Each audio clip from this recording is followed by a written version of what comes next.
গোয়ালিয়রে ব্রিটিশদের সাথে যুদ্ধ করতে গিয়ে এক ব্রিটিশ সেনার অস্ত্রের আঘাতে রানী লক্ষ্মীবাঈ ঘোড়া থেকে মাটিতে পড়ে গিয়েছিল এবং এরপর তার জীবনের শেষ ঘটনাটি ঘটল। ঝাঁসির রাজা গঙ্গাধর রাওয়ের মৃত্যুর পর রানী লক্ষ্মীবাঈ সিংহাসনে আরোহণ করেন। ব্রিটিশদের হাত থেকে ঝাঁসিকে রক্ষার জন্য তিনি যুদ্ধক্ষেত্রে অবতীর্ণ হন এবং সিপাহী বিদ্রোহের অন্যতম নেতা হিসেবে তিনি আত্মপ্রকাশ করেন। এই বীর সাহসী প্রজাদরদী রানীর বীরত্বমূলক কাহিনী এখন আমরা দেখব। নমস্কার।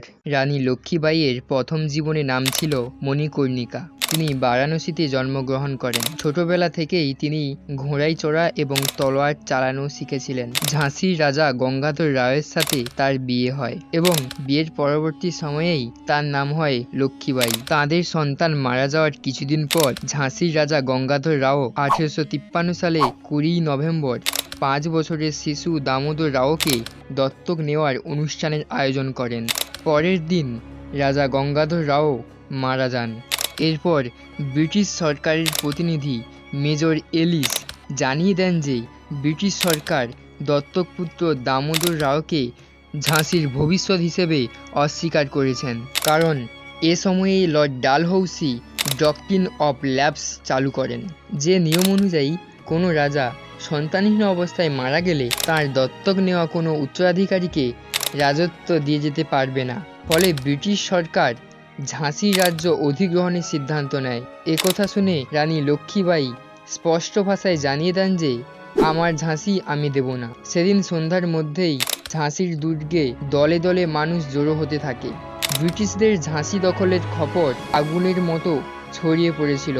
রানী লক্ষ্মীবাঈ ব্রিটিশদের বিরুদ্ধে লড়াইয়ের সিদ্ধান্ত নিয়েছিলেন। ব্রিটিশরা 1854 খ্রিস্টাব্দে ঝাঁসি দখল করলেন। ক্যাপ্টেন আলেকজান্ডার স্কিনকে ঝাঁসির সুপারিনটেন্ডেন্ট হিসেবে নিযুক্ত করা হয়। ঝাঁসি দখলের বিরুদ্ধে বারে বারেই তিনি ব্রিটিশদের কাছে আবেদন করতে থাকেন, কিন্তু ব্রিটিশরা তার কোনো কথাই শোনেননি।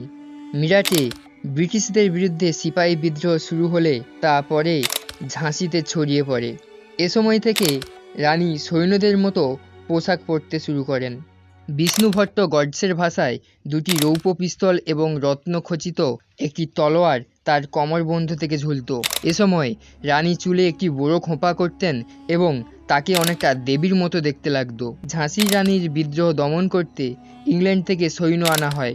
এই সৈন্যবাহিনীর নেতৃত্ব দিয়েছিলেন জেনারেল হিউজ রোজ, এবং অন্যদিকে রানী এবং তার সৈন্যরা ব্রিটিশ সেনার বিরুদ্ধে কঠোর প্রতিরোধ গড়ে তুলেছিলেন। এরপর শুরু হয় ব্রিটিশ সৈন্যবাহিনীর সাথে রানীর সৈন্যবাহিনীর যুদ্ধ চলাকালীন সময়ে প্রতিদিন রানী ঘোড়ায় চড়ে তার ঘাঁটি পরিদর্শন করতে যেতেন এবং সৈন্যবাহিনীদের যুদ্ধের জন্য উৎসাহ দিতেন। তবে রানীর সেনাবাহিনী বেশি দিন ব্রিটিশদের চাপ সহ্য করতে পারেনি। ব্রিটিশ সৈন্যরা 1818 খ্রিস্টাব্দের এপ্রিল মাসের 3 তারিখে ঝাঁসি দুর্গের প্রাচীর লঙ্ঘন করতে সক্ষম হয়। এদিন রাতেই রানী লক্ষ্মীবাঈ দুর্গ ত্যাগ করেন। পরের কয়েক সপ্তাহ তিনি বুন্দেলখণ্ডে কাটিয়েছেন। এরপর কালিপিতে তার সাথে তাঁতিয়া টোপির দেখা হয় এবং তারপর তারা একত্রিত হয়ে গোয়ালিয়রের দুর্গ দখল করে এবং এখানে শুরু হয় ব্রিটিশ সেনাবাহিনীর সাথে চরম যুদ্ধ। গোয়ালিয়রে যুদ্ধ করার সময় এক ইংরেজ সৈন্যের আঘাতে ঘোড়া থেকে রানী মাটিতে পড়ে যান। গ্রিসের প্রিন্স মেসেলের দ্য কুইন অব ঝাঁসি বইতে রানীর শেষ মুহূর্ত বর্ণনা করা হয়েছে। এখানে দেখানো হয়েছে রানীর সৈন্যরা রানীকে তুলে নিয়ে আসে পাশের একটি মন্দিরে। সেখানে রানী ভাঙা গলায় বলেন, আমি দামোদরকে তোমাদের দিয়ে যাচ্ছি, এবং আরও বলেন, আমি চাই না যে ব্রিটিশরা আমার মৃতদেহটা পাক। এই কথা বলে রানী শেষ নিঃশ্বাস ত্যাগ করেন। সেখানে কিছু কাঠ জড়ো করে রানীর মৃতদেহ জ্বালিয়ে দেওয়া হয়। রানীর এই বীরত্ব, হার না মানা মনোভাব চিরদিন ইতিহাসে খোদাই থাকবে এবং আমাদের সাহস যোগাবে। দেখা হবে পরের ভিডিওতে।